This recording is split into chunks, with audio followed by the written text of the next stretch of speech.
All right, so this is an extra video just talking about the spoilers. How can we not? Yeah, it's one of those things where, we don't want to give it away for people that haven't seen it, but at the same time, it's some of these spoilers you got to talk about because they really do make a big impact on this movie and whether or not you like it or you don't like it. So this is total spoilers. This is giving away so much. If you haven't seen the movie yet, don't bother watching this because we're just going to go through every single spoiler and you're just going to be very angry. Okay, so the biggest one, the big twist that we're saying is going to piss everybody off is the Mandarin, the Ben Kingsley character that they're building up is going to be the Didn't great piss me big, off, It's but- going to be the great big badass in this movie. He's on the poster. He's got the shades. He's there. He's saying, you will die and stuff like that.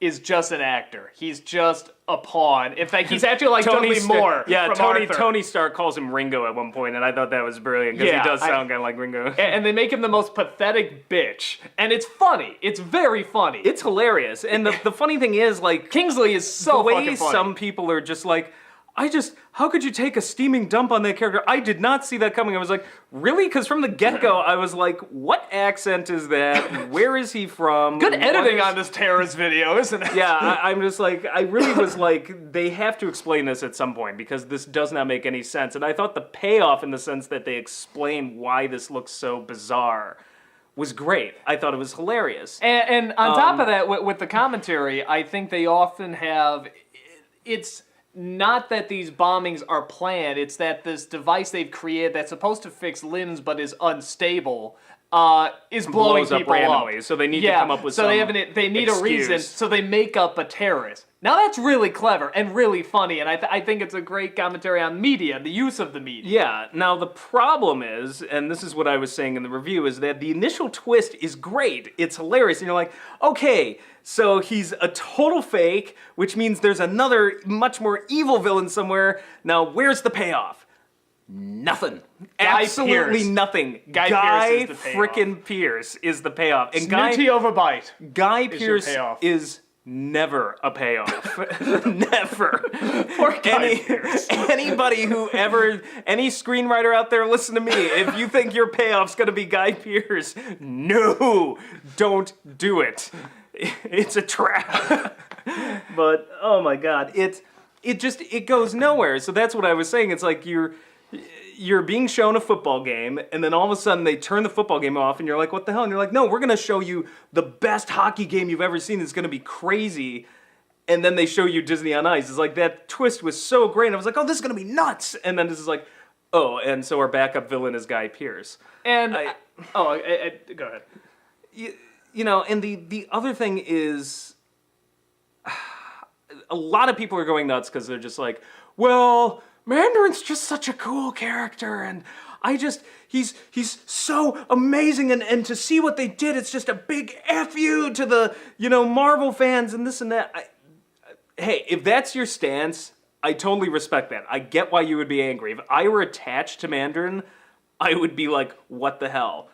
Here's the thing, and I explained this on my Facebook, I'm not. I never, as a kid reading Iron Man in the 80s, thought Mandarin was an interesting villain. I never got it. Do you know anything about Mandarin? Not a thing. Okay, so I have to go way back. I have not touched an Iron Man comic since 1993. So as far back as I can remember, if I'm remembering this right. I always wanted to be a gangster. Yeah, I always wanted to be a gangster. As far back as I can remember, Mandarin grew up in pre-revolutionary communist, pre-communist China. And his parents were wealthy or something. And then the revolution happens. I think in one storyline, his sister dies or something. Point being, he goes out and finds this crashed alien ship or something, or alien technology from... Well, obviously. Yeah, from some planet like Klaatu, Barada, Nikto, I can't remember the name, and it's like alien dragon technology. And... There's alien dragons? That actually sounds awesome. It was something like, if I'm remembering right, I'm sure we'll get 1,000 comments. I'm like, no, it wasn't quite that, but I'm trying to remember something from like 20 years ago in my life, okay? And then he basically gets these 10 rings of power. It's like Lord of the Rings. Yeah, so he has these 10 rings, and each one does something, different, and that's kind of cool. But in the end, you have somebody that is like half Fu Manchu, half wizard running on magic, but it's alien technology, so he's half, Alien magic. Yeah, so he's like half tech scientist, half like wizard because it's practically magic. It was not one of Stanley's greatest ideas, okay? Okay, It was I gotta tell you, bizarre. just from that description, that sounds awesome, but not in Iron Man. Not in a movie. It was ridiculous. I mean, even as a kid, I just was like, I didn't get it, and I still don't. I was like, this is just, it was just weird. So, I mean, for me, the fact that they took something that would, in my opinion, would not have worked in a movie, at least not in Iron Man, where Not the Iron Man they've said. yeah, where they've kept this pretty much magic and stuff out of it, and we did introduce aliens through. I was gonna say we did have aliens. We in did have Avengers. aliens in the Avengers, but I can't even describe why I feel that would work better than Mandarin would, but there's just something about Mandarin's backstory that just struck me as very desperate. Well, and- I respect Stan Lee so much, but not every idea can be brilliant, and that was one of the more, in my opinion, it felt kind of a little desperate to me, like 10 Rings of Power, Fu Manchu, weird. I mean, he looked like Shang Tsung, if I remember right, from Mortal Kombat. He had like his long robe in some of the comics, and so for me, I would never be able to take that seriously in an Iron Man movie to begin with. And I get the impression that the screenwriter and the director or whatever had the They cut the same... movie, yes. Yeah, and I feel that their answer around that was to go, well, we'll just make him ridiculous, because you can't take this guy seriously to begin with. So that didn't bother me. Now, if your point of view is Mandarin is an awesome character and I would totally take that seriously and screw you, Rob... Hey, fine by me. I'm like, I would be pissed. I would be totally pissed. It but is didn't creating bug a me. totally new character. Yeah, it from is creating a new something character. else. It's not even creating a new character. It's basically dumping on the character. Yeah. But it just didn't bother me because I was never attached to Mandarin to begin with. And it's a problem with most of Iron Man's villains, is most of Iron Man's villains in the comics were not really all that interesting. And as we said, this shows because in the end, Obadiah Stane ended up being the best villain we've had in the trilogy, and that's... It still has the bar's funniest pretty name. low, yeah. That set the bar pretty low, so... And the other thing I think was sort of a big issue, again, just going back to, Stark just being sort of this emotional idiot now instead of getting smarter and smarter, is that, at first he says, I still don't know exactly what the Pantax are from, but he claims it's from wanting to protect Pepper Potts. And throughout this movie, he constantly gets her in danger. Like half the time, like I said, Yeah, but she has to get the cares suit. about her so much. For me, the one that pissed me off the most was when he's just like, I'm going to tell you where my home address is. And the first thing that happens as he walks through the door is Peppers has her suitcases ready to leave. And I'm like, yeah, if I were his girlfriend, that's totally what I would And then, like, fucking somebody do. comes up to his door, it's like, oh, come on, we're supposed to have high-tech security. I just threatened, a terrorist and stuff. It's like, yeah, no, that's legitimately stupid, you moron. But I'm like, he's trying to protect, Pepper Potts here, and half the time she has to save him. She gets the Iron Man suit on. At the very end, pretty much what happens is that the big fake out that we were talking about is that she's given this chemical that keeps blowing people up. But it grows back their limbs and stuff, and I guess the guy thinks he perfected it with her, maybe, or something, I don't know. But the second he injected her, I already knew... I was like, okay, she is going to probably end up saving the day somehow because she has these superpowers and she's going to live no matter what. So he's holding on to her. There's this great big fire of death at the bottom, and, he either can't hold on or slips or something. She goes, wow, falls into the fire. Okay, and again, just to show what a fucking idiot, emotional idiot this guy is, he just sees her fall, goes, huh, well, I better have the climax. And he just walks off and fight like he's not even that upset. Well, and kind of for that reason, I was just like, obviously yeah, this isn't sure. real. I'm I mean, like, so not only does the fake out 'cause it not was work, not but he milked can't. enough. They don't have the character commit to the person that he cares the most about, apparently. It's having these panic attacks over, apparently, is gone. Hell, wouldn't that bring on the ultimate panic attack? I mean, wouldn't he just be like, I mean, shouldn't he just, like, wail or not go use it insane? all. The way she was used to begin with, they walked a very fine line of trying to say, no, we're going to do some girl power thing here, while at the same time being like, They have to nah, save her all the time. we're just going to do fanboy. Like, this is total fan service. Like, they have her, like, basically in a sports bra strapped up to some sort of torture device through the last third of the movie, and I'm like, this is like, we can have your cake and eat it too. I'm just like, they're really just juggling this around as if they just like, well, we don't want to offend the horny boy demographic, but maybe we want a chick to see this movie. So, and that bothered me because there's one scene, the scene where he throws the suit on her when the house is under attack because he advertised where their home address was while she was Again, home. dumbass.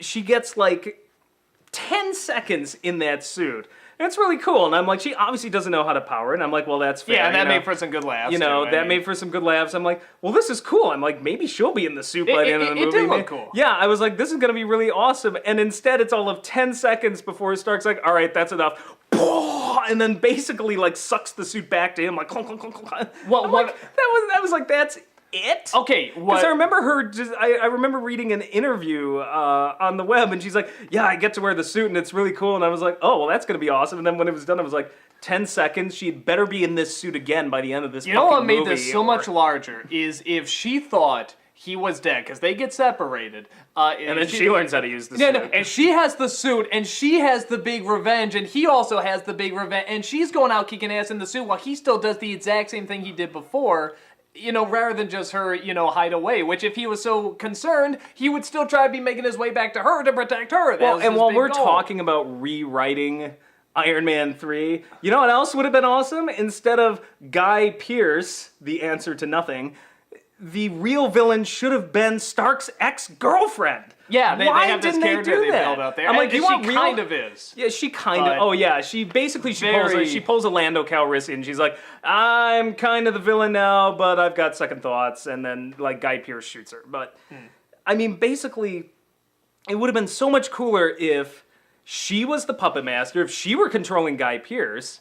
And that basically what you would have there would be a much more interesting dynamic because Guy Pearce just does the creepy, like, I'm gonna lord myself over Pepper Potts here and you're gonna be my trophy. I was like, I've seen that in 1,000 action films. Would have been way cooler if it was the ex-girlfriend lording herself. But then we might have Dark Knight Rises again, and remember where Bane is just a bitch the whole time, and he's like, oh, no, I'm the puppet. There's the puppet master. Yeah, but there's a huge difference. Guy Pearce is not Bane. Okay, in no universe I'm just saying that are wouldn't people have gonna be saved like, it. It's But it wouldn't have saved the whole movie, but it's not like we're gonna sit here and be like, oh, that sucks. They made Guy Pearce a bitch. yeah, I guess I would have Say been that that out let down. loud. Okay, yeah, it would have been that let down.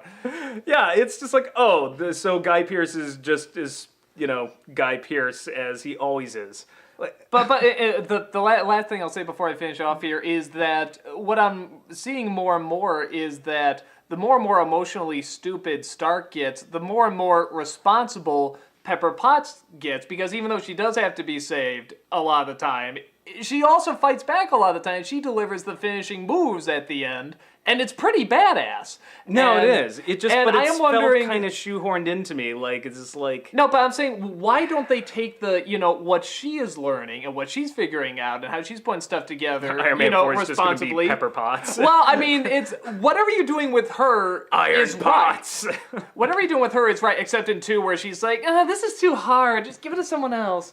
That was bullshit. But in this, it's I like... remember that. Again, I remember nothing from 2. I think that's what happened. And then it's like, you're not going to be in the Avengers. It's like, fuck you, yes I am. And then the Avengers came off. He's like, told you. So, again, just the Iron Man 2. But, here it's like, whatever you're doing with her in this movie, with having her kind of evolve and learn things and stuff like that, do that with Stark. Not just the technical. Have him actually do stuff and be smarter emotionally and from take a narrative responsibility. perspective, what is the biggest problem's been? The villains suck. What is one of the reasons that the villains suck? No real connection to Stark. None. Obadiah Stane had the closest. He had worked with Stark all those years. He was jealous of Stark. And the reason I think he works as probably the best villain is until he puts on the damn suit, which was stupid. He's known him for a while. Yeah, they had that a first connection. 2/3 of the movie is really creepy because he's basically just trying to kill Stark the whole way through. You get that tension between the two. But Mickey Rourke, what the hell was it? It's like, my daddy worked on something. My dad worked for your dad, and then here it's like, hey, you remember years ago that person I brought up? I think this is every person. Like This is the exact same. By the way, the other thing that bothers me is going to that Iron Man 3. The villains, it's the exact same plot. It's like, you kind of did something to me a while ago, and I'm pissed off, and I'm coming back 10 years later. Okay, you ever see like those creepy kids at cons that goes up to a celebrity? It's like, hey, you want to go out? You want to go out to get to dinner? Yeah, just meet me over there. And then the celebrity never shows up. That's your villain. Okay, it's the Yeah. guy that got really angry that, you know, It's the celebrity didn't take him out to dinner. Incredibles. It's basically Yeah, the same that's villain from The exactly right. Incredibles. I'm like, and when I saw that, I'm like, really? We're gonna go with The Incredibles plot? I love The Incredibles. I'm like, that was a That's a kid's film. comedy! Yeah, I'm like, you know, just some jolted fanboy. Like, but that's my point is there's no connection. Now, imagine if, now you'd have to rewrite this character bit. I wouldn't go exactly the same way they did in Iron Man 3, but knowing Stark's womanizing, knowing how he's trying to be in a stable relationship with Pepper It would be nice if Potts, it was an ex-girlfriend. it would have been so awesome if it was an ex-girlfriend that has come back to frickin' haunt him. Like, all of his past sins come back at once and want to take him out. And can you imagine the angst between the ex and Pepper? Yeah, and the Pepper current- Potts. Yeah, no, you could. And, like, between the three of them, I'm like, that would have been awesome. But no, we get Guy Pearce. I think we have a script for Iron Man 4. I Just saying. I think it's too late. Probably, but if you need a should have been an Iron rewrite- Man 3. But if you need a rewrite, I'm Oprah now for some reason. Yeah, the only other thing that's a spoiler is what bothers me. The one thing about the Ben Kingsley twist that did bother me, as funny as I thought it was, is the fact that they went with the 10 rings. That was the terrorist group in the first one, so it's just weird. It doesn't seem to have a connection with that group. It's kind of like the League of Shadows again, the Dark Knight. Yeah, and it stuff. was just, I thought that was just really strange. It was like, okay, so we're going to bring the 10 rings up again. I mean, it's obvious when they wrote Iron Man 1, they did not think the plot was going to go in the direction that 3 did. But by using the 10 rings again, I was like, yeah, this just seems kind of lazy to me. It's just like, and then in the end, it's all a big ruse. And I'm like, so what connection did this 10 rings have to the first 10 rings? Yeah, it didn't even make a connection to Stark before. Yeah. And that's again, the this is why terrorist if group. you do like Why Mandarin, didn't they make a connection? and if you do like Mandarin, and I didn't, but I get why, if you do like Mandarin, why you'd be so pissed, because you saw the 10 rings in Iron Man 1, and you've waited 3 films, and then this is your payoff. So, again, didn't bother me, but I understand why people are pissed about it. But when they ask me, I'm just like, well, it didn't bug me, but I would understand if you really wanted to see Mandarin and waited 3 films for this, you'd be like, what the fuck? So, that's our spoiler section, and hopefully we spoiled it for you. I think the screenwriters did that already. Good point. All right, take care, guys.